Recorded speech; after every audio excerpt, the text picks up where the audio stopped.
আজ পয়লা বৈশাখ। প্রথমে দোকানে চলে গেলাম ইলিশ মাছ কেনার জন্য।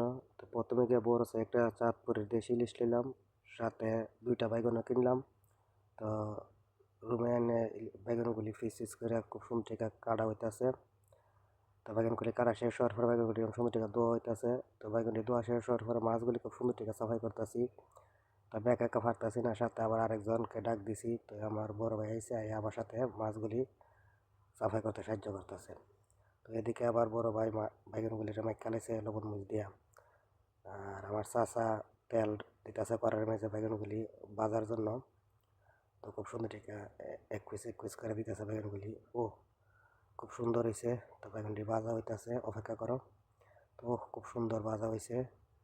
তো এদিকে আবার বড় ভাই মাছ ভাজার জন্য রেডি হয়ে গেছে গা। এক কুইস করে মাছও দিতেছে, ইলিশ মাছ। দেখতে খুব সুন্দর লাগতেছে। তো গ্যাসের আগুনটা বাড়াই দেবো ভাই। ও মাছটা খুব সুন্দর হয়েছে, ভালো লাগতেছে দেখে।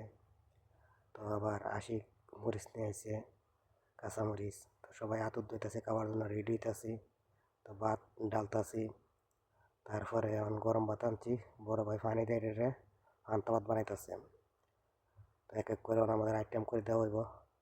প্রথমে পেঁয়াজ, তারপরে মাছ, তারপরে বেগুনিগুলি এক এক করে সাজা নিতেছে, কাঁচামরিচ। এখন খাওয়ার জন্য প্রস্তুত। তো এখন সবাই মিললে কামো, পয়লা বৈশাখ পালন করতেছি সবাই মিললে। খুব ভালো লাগতেছে প্রবাসের মাটিতে সবাই মিললে এইভাবে নিজের দেশের ঐতিহ্যরে ধারণ করে রাখতেছি। এজন্য আমাদেরকে দোয়া করবেন। সবাইকে জানাই নববর্ষের শুভেচ্ছা ও অভিনন্দন।